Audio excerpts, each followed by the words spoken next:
você que gosta de automobilismo, seja bem-vindo a mais uma edição do Grande Papo com Reginaldo Leme. Vem aí uma nova geração de pilotos na Fórmula 1, olha, e é uma geração recheada de grandes talentos e grandes expectativas. A gente vai ouvir aqui o Regi, tudo que ele espera desses novos nomes que estão chegando à Fórmula 1. Lembrando sempre a você, o podcast Grande Papo com o Reginaldo Leme tem o apoio do lubrificante Petronas Cintium. A performance dos campeões da Fórmula 1 está ao seu alcance com o Petronas Cintium. Tudo bem, Regi? Tudo bem, Thiago. Tudo bem, amigos da Petronas. Vamos lá, falar de automobilismo e de Fórmula 1 é muito bom. E você que viu nascendo tantos talentos aí, né? Viu nascer um Nelson Piquet dentro da Fórmula 1 chegando, um Ayrton Senna na Fórmula 1 chegando, um Schumacher estreando na categoria, o próprio Max Verstappen mais recentemente. Aliás, tem um vídeo viral aí na internet em que aparece o Kvyat quebrado na Austrália e você fala, ó, ele tem que ficar esperto, porque esse menino da Toro Rosso é muito bom, vai tomar o lugar dele. E foi o que aconteceu de fato naquele ano.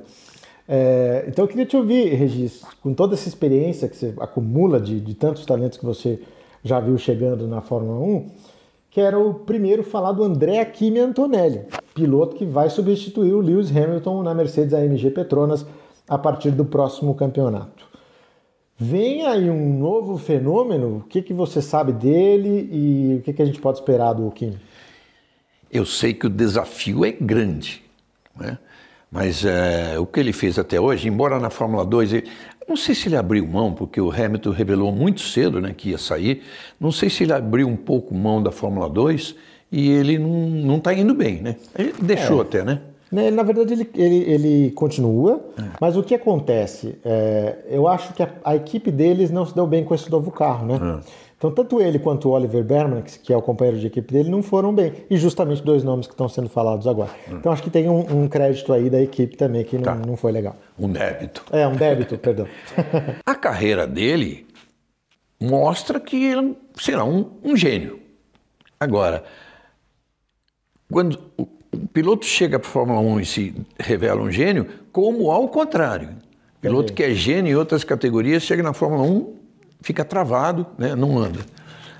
Eu acredito que o Antonelli, que já percorreu aí tudo que poderia percorrer, e passou o ano todo, né, com a cabeça, embora correndo de Fórmula 2, com a cabeça voltada para a Mercedes, por causa da revelação do Hamilton, que ia sair sendo muito cedo, né? Começo do campeonato. E aí, lógico que o Toto Wolff, embora tenha se falado de Vettel, de Sainz e até de Verstappen, né? Que é uma coisa que a Mercedes está sempre mexendo lá, né? Eles perderam ele lá atrás. É verdade. Assim como a Red Bull está sempre mexendo também na época do Hamilton lá, ele estava ameaçando tirar. Isso é jogo de equipe, mas claro que o Verstappen vindo para a Mercedes era o sonho do Toto Wolff. Não fechou com nenhum desses medalhões, então ele resolveu dar a chance ao Antonelli. E a Itália faz muito tempo que não revela um grande piloto, então a expectativa é muito boa em relação a ele. É bacana que o Toto Wolff tem essa disposição e entre os seus sócios ali, entre a gerência da Mercedes-Benz, ele tenha também essa liberdade de dar esse carro para um novato, assim como fez o Ron Dennis lá em 2007 com a McLaren e o Lewis Hamilton virou o que virou, né? Agora, essa história do Verstappen, que é muito bacana, né, Regi, que a Mercedes ofereceu ao Verstappen um contrato de piloto júnior lá na Fórmula 3, quando ele ainda estava andando na Fórmula 3. E quando a Red Bull percebeu isso, a Red Bull ofereceu um contrato de titular na Fórmula 1, que aí era imbatível. E aí o Jos Verstappen não pensou duas vezes, o pai do Max Verstappen, em fechar com a Red Bull. Então parece que o Toto também tem esse trauma aí que ele não quis repetir, né? Não quis deixar o menino solto no mercado. Entendi. Eventualmente uma outra equipe pode pegar. Então, já que a vaga abriu... Essa é uma boa história. Essa é uma boa história. Regi, ele chega como campeão italiano e alemão da Fórmula 4 e campeão da Fórmula Regional Europeia. Esse ano fez pouca coisa na Fórmula 2, mas ganhou a corrida. O que esses títulos representam? Dá para olhar para esses títulos, campeão italiano e alemão de Fórmula 4, campeão de Fórmula Regional, e falar, esse cara serve para quê? principalmente o campeonato italiano. A Fórmula 4 italiana é muito forte, é a mais forte que existe, né? Então você se dá bem na Fórmula 4 italiana, cara, é um grande pulo assim para você voar na carreira, né? Tanto que ele foi pretendido por várias equipes aí, por ser piloto de teste, segundo piloto, para depois poder entrar. E por sorte, ele estava na Mercedes nesse momento e ganhou essa vaga numa equipe que tende a voltar muito rapidamente a ser o que era. A Mercedes está passando, é o terceiro ou quarto ano, né, sem resultados. Não é uma equipe para ficar tanto tempo sem reagir. É o último de construtores 2021, o último de pilotos 2020. Nossa, olha. Então, a Mercedes é uma equipe de quem se espera uma reação, né? E eu acho que vai vir. Se não vier agora, certamente vem em 2026 com um carro novo, tal. A Mercedes tem uma equipe de projetistas bom, né? A Red Bull tem outros bons. A Aston Martin tem o melhor de todos, né? E ainda conta com a Mercedes. E ainda conta com a motor Mercedes. Então o Kimi, eu acho que ele vai fazer... não, ele fez um TL1, né, um treino livre 1, e bateu. É verdade. E bateu na Itália, e ele italiano. E bateu, mas não significou nada. O Toto Wolff elogiou até o que ele vinha fazendo antes de bater. Eu fiquei impressionado com o que ele vinha fazendo. Que ele foi não sei quantos quilômetros por hora mais rápido do que o Russell num contorno de curva ali. Então, só os poucos dados que ele deu para a Mercedes já ali na Itália já encantaram o Toto Wolff. Isso com todos os méritos, né? E o Toto tem uma visão... ele vê mais distante e ele tem mais a capacidade de análise de pegar um jovem. Uhum. É muito bom o Toto, eu acho que ele faz tudo bem feito. Vamos observar agora como é que fica essa temporada de estreia do Andrea Achini Antonelli. Talvez seja até bom para ele, Regi, entrar num momento de reconstrução da Mercedes do que num momento em que ele seria pressionado para ganhar. Né? Sim, é verdade. É verdade, se ele entra na Mercedes antiga, quando ela ganhava tudo, era pressão total. Agora não, a equipe está evoluindo, mas ainda não chegou naquele nível, e ele pode ajudar muito.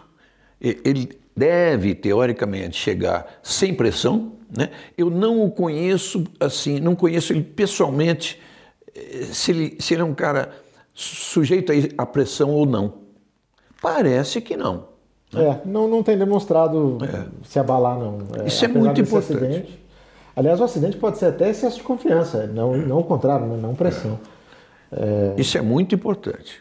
Isso é fundamental e me leva, Regi, para um outro caminho, agora para a gente comentar mais um nome que está confirmado para a próxima temporada, de um cara que já demonstrou na Fórmula 1 que não sente nenhuma pressão. Estou falando do Oliver Berman.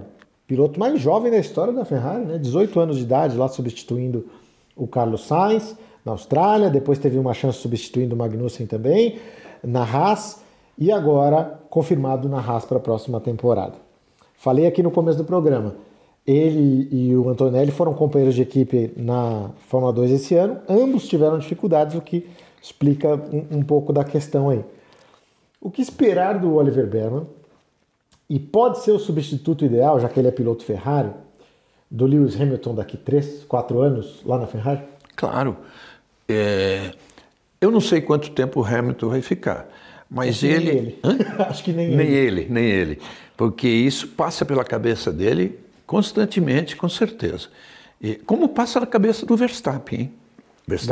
O Verstappen sempre fala, não vou ficar muito tempo aqui não. Mas aí... O Berman, essa corrida que ele fez, marcou ponto na corrida de estreia dele. Tudo bem que era Ferrari. E uma pena que ele tenha assinado com a Haas, né? Que, enfim, uma equipe tem esses altos e baixos aí. E tem que evoluir muito aí. Pode até prejudicar a carreira dele, mas também tira a pressão, né? O Senna, antes de entrar na Fórmula 1, e ele teve possibilidade também de aceitar outros convites de equipes que o testaram, equipes fortes, né? Inclusive o próprio Franco Williams, que ele já sabia que não havia vaga na equipe, mas ele testou. Eu estava lá presente, foi muito bem o que ele fez. Nossa, foi muito mais do que se esperava. O Franco Williams sempre deixou claro, a minha equipe está formada, está pronta, eu tenho minha dupla, né, com pilotos bons e experientes, né, e ele não deixou margem ao Senna de pretender, de sonhar com isso.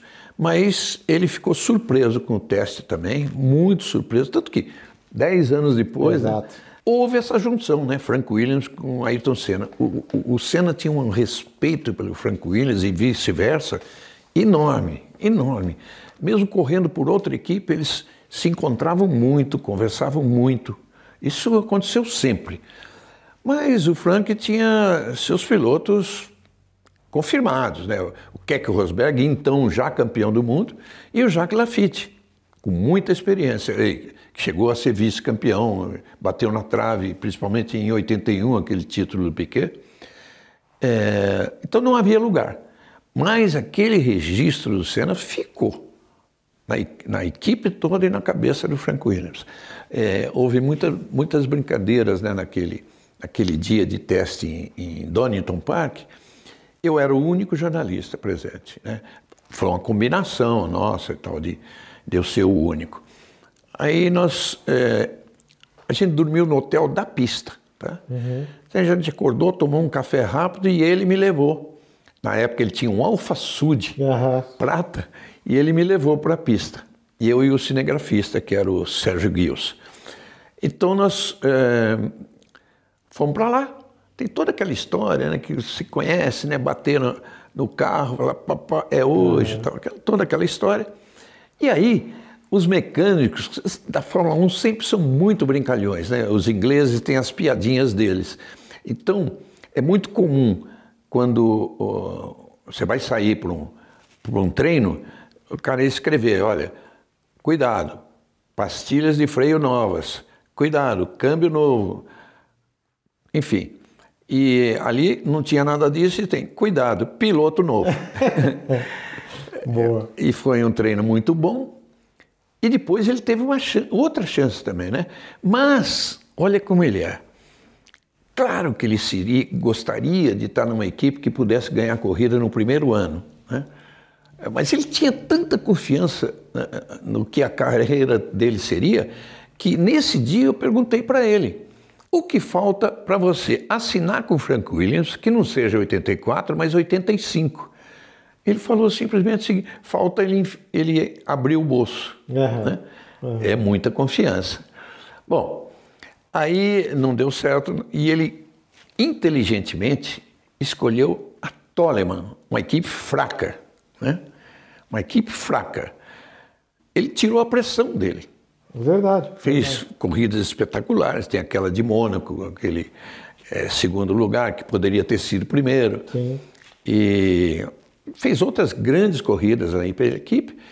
Aí no final ele sofreu com a equipe que começou a decair e ele teve um chamado da Lotus. Que na época era era. Talvez não era mais a equipe que brigasse por título mundial, mas continuava ganhando corridas. Ganhando corridas. Eu fui também o único presente na assinatura desse contrato, né? Num escritorinho pequeno no centro de Londres. E correndo pela Toleman, ele fez tudo isso que precisava, mas ele disse assim, quando assinou com a Lotus, ele disse assim, eu não sabia que eu ia ter que fazer, seria tão difícil eu pensar em ganhar uma corrida. A primeira corrida dele na Toleman foi África do Sul e ele estava acostumado com a Fórmula 3, 35, 40 minutos de corrida, um carro mais leve, direção mais leve. Não tinha hidráulica também na Fórmula 3. E na Fórmula 1, a Toleman era uma das poucas que não tinha hidráulica, né? Por falta de dinheiro mesmo. Sim. E por aí a corrida já era de 1h30. Na África do Sul. Na África do Sul. Ele sentiu muito isso, muito. Por isso, passou a se dedicar muito à preparação física, junto com o Nuno Cobra, e aí mudou. E quando ele terminou a corrida, ele não conseguia sair do carro, né? Então, eu e o Galvão tiramos ele do carro, aí já vieram os enfermeiros do hospital, levaram ele para o hospital do autódromo ali. A entrevista que eu fiz com ele para o Jornal Nacional foi deitado na maca do hospital. E aí foi aquele sucesso, logo no começo do ano, ganhou corrida. Ele tinha um companheiro, porque o Senna também sempre teve isso. Ele escolhia companheiro que não fosse atrapalhá-lo. Então, o companheiro do Senna seria Hélio de Ângelis, né? Um piloto bom, muito bom. E mais tarde na carreira, o Ayrton ganhou o direito de escolher seus companheiros de equipe, né? Tanto que o primeiro deles foi um piloto desconhecido e que nunca mais fez nada depois disso, Johnny Dumfries, né? E teve uma época interessante que ele, acho que no segundo ano dele de Lotus, ele teve nas mãos o direito de escolher o segundo piloto. E aí, muita gente perguntou para ele desse, aquilo. Eu perguntei em Monza, disso, aquilo, e eu perguntei sobre o Derek Warwick, que era um piloto bom. Era e até hoje está na Fórmula 1 como comissário. Como comissário. Ou seja, ele é um ótimo segundo piloto, né? E isso mais tarde. Então ele correu com o De Angelis, que aliás, infelizmente, morreu em 86 num treino em Paul Ricard, né? De Brabham, morreu queimado, né? Era um cara que a gente conversava muito. Inclusive a Dani conversou bastante com ele e com a namorada dele, que era a mais linda da Fórmula 1. Enfim, foi uma pena. E aí o Senna teve a chance de ser porque na época do De Angelis não tinha preferência, e nessa época, daí em diante o Senna passou a ter preferência, ele que escolhia o segundo piloto, né? Sim. Tanto que na segunda corrida dele, para a sorte dele, que também era um excepcional piloto conforme a dificuldade aumentava, né? Que é o caso da chuva que aconteceu em Portugal, então ele dominou aquela corrida, e conseguiu a primeira vitória dele logo na segunda corrida pela Lotus. Eu me lembro dele saindo do carro e a gente estava esperando assim, né, nessas travas, né, de alumínio que usa em todo lugar, e ele me viu e veio e deu um tapão no peito, né? Consegui e tal. Depois foi a coletiva, tudo, a gente foi falar com ele. São exemplos aí inspiradores para essa molecada, tanto para o Andrea Kimi Antonelli quanto para o Oliver Behrman, que mesmo numa situação que não seja ideal, numa Toleman, numa Lotus que não é para brigar por título mundial, que dá para mostrar serviço sim, e o Ayrton Senna fez isso, e é muito bacana que a gente tenha rememorado esses momentos aqui que podem servir de inspiração para esses jovens talentos. Está acompanhando aqui com a gente o Grande Papo com o Reginaldo Leme, o podcast que tem o apoio do lubrificante Petronas Cintium. Mais desempenho para o seu carro, mais economia para você.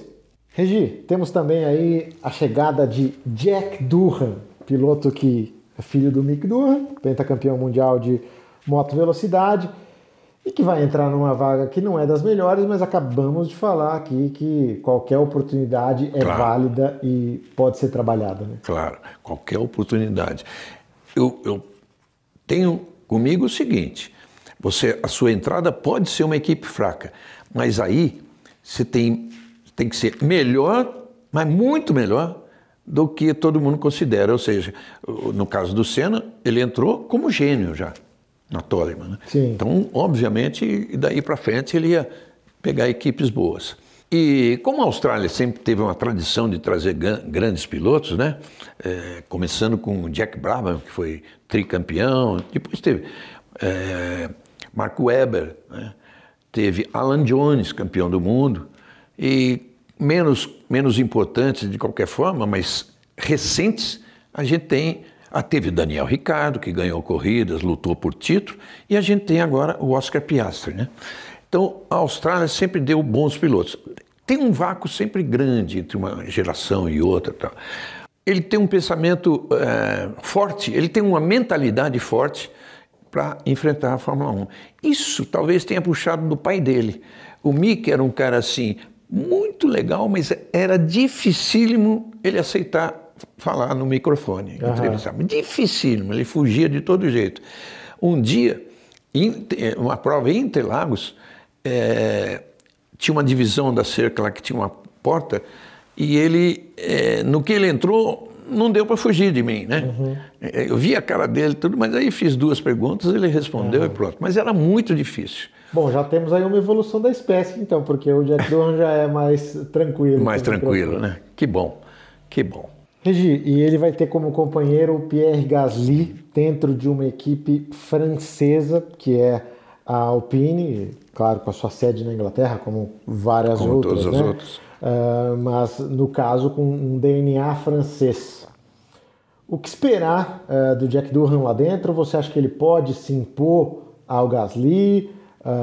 O Gasly vai ser o líder desse time? O que esperar desse 2025 do Durham? Muito difícil ele se impor. Antes eu quero corrigir que eu falei todas, não, tem quase todas. Quase todas. Ferrari. A Ferrari, que sempre na Itália. A Sauber na Suíça. A Sauber na Suíça, então são 3. E a própria Renault, que tem a sede lá em Vichâtillon, que era um subúrbio de Paris praticamente, né? Mas é muito difícil esse papel do Durham, porque ele vai pegar um Gasly, primeiro, que é bom piloto, muito bom piloto, ele quase sempre está num carro ruim, um carro médio, ele está quase sempre passando para o Q3 nas classificações e sempre à frente do Ocon, né? Aliás, eles são inimigos, mas correram juntos. Antes de serem companheiros. Né? Antes de serem companheiros, Aí todo mundo falava, não vai dar certo essa coisa. Externamente deu, eles, enfim, correram, o Ocon ganhou a corrida. Tal. O Gasly é um piloto mentalmente forte, porque ele tem talento, tem qualidade, né, técnica, e já ganhou a corrida. Então, provavelmente, ele vai comandar, digamos, a equipe, de comandar no sentido de liderar, né, de líder, porque não é de um momento para o outro que o Jack Durham vai chegar e botar o Gasly de lado e comandar a equipe. Não é. O Gasly já tem um pouquinho mais de perfil de comandar a equipe. É claro que a equipe, o carro caiu muito, tende a melhorar. Né? O motor Mercedes em 2026? Em 2026. Até 2025 ela fornece ainda, mas em 2026 motor Mercedes. Vamos lá, que não é uma coisa muito boa para a Renault e tal, mas, enfim. É o que eles tinham ali de momento para tentar melhorar, porque está tão ruim que, bom, vamos encontrar um caminho. Eles querem ganhar a corrida, lutar por campeonato e tal. Então, acho que o Jack não entra como líder da equipe. Ao contrário, eu acho que ele tem que aprender muito, muito, muito com o Gasly. Sim. E o Gasly está na equipe já há algum tempo, tem um relacionamento ótimo ali com todo mundo, né? Acabou tirando o próprio Ocon, que estava lá antes dele, e ele acabou conquistando esse espaço. Então, sem dúvida, tem de ter esse respeito. Mas no fim das contas, né, Regi, é aquela coisa de sempre, o cronômetro vai definir. Então, se ele começar a mostrar que ele tem potencial, talvez a Alpine passe a olhar para ele com carinho, até para mantê-lo nas próximas temporadas, para que ele possa pegar essa evolução da equipe. Porque um ano apenas em 2025 talvez seja pouco. Então, se ele puder ser mantido no cargo, acho que ele vai ter melhores possibilidades. Eu também acho, mas é aquilo que eu falei. Para você entrar numa equipe que tem um carro ruim, de médio para baixo, você para aparecer, mesmo para a própria equipe, você tem que ser gênio. Ou quase gênio. Você tem que ser um piloto muito bom, né? Do que eu vi na Fórmula 2 e na Fórmula 3, não acho que seja um gênio, mas vai fazer um bom trabalho, pelo menos a percepção do que a gente teve na base. Regi, Liam Lawson, o cara que está aí, o neozelandês, acelerando na equipe Racing Bull, substituindo o Daniel Ricciardo, já fez um grande fim de semana lá no GP dos Estados Unidos. Você esperava que ele chegasse tão forte ou surpreendeu um pouquinho a posição surpreendeu porque eu não conhecia a carreira dele para chegar lá, né? Mas ele chegou bem demais, bem demais.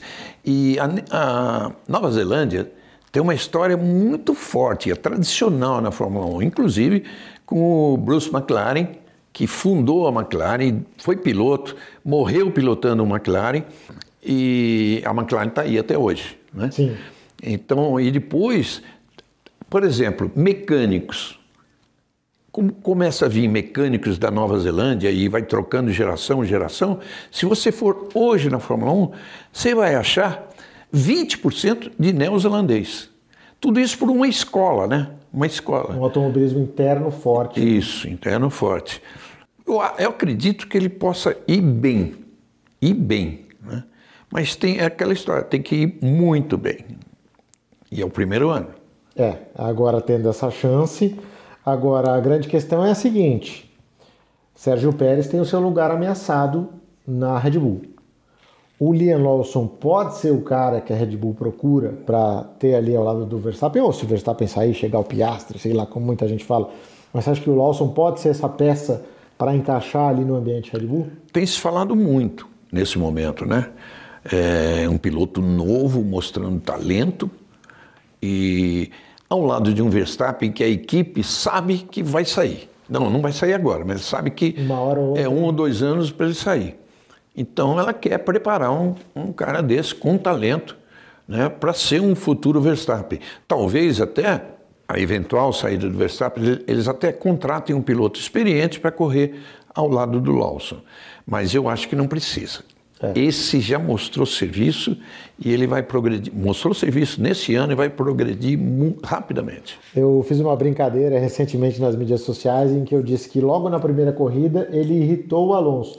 Isso é bom sinal. Bom sinal. Sinal de que ele está rápido, bom sinal de que ele é competente. Aliás, é coisa de Alonso, né? E discutir com o moleque, né? Cara, é impressionante, velho. Discutir com o moleque. Pô, o moleque não fez nada. Sim, só disputou posição. E mostrou também a personalidade dele de não se abalar com isso. Claro. Né? Você viu que ele estava bem ali, se posicionou, se impôs.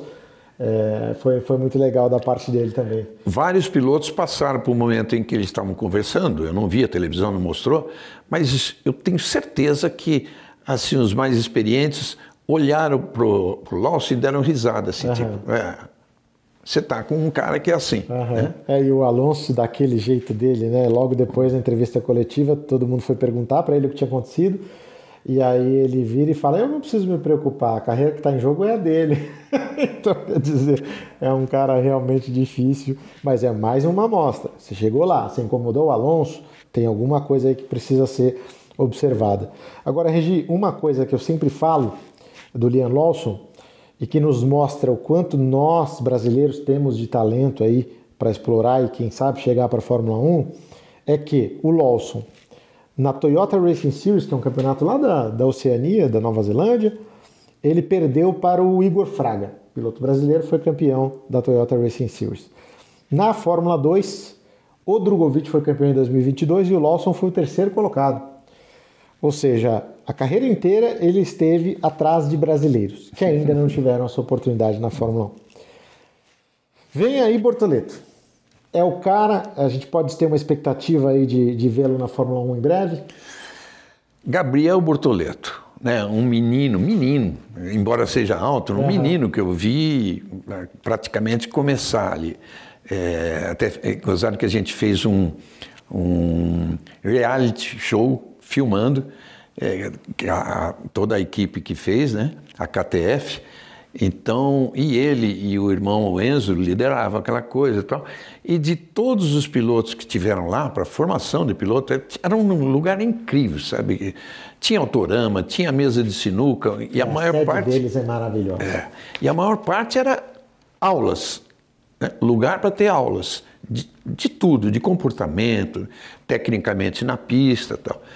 E de lá saiu, quem foi o vencedor disso foi Felipe Batista, que hoje é um monstro na Stock Car. Um dos candidatos ao título. Né? É candidato ao título. É um monstro esse cara, muito bom.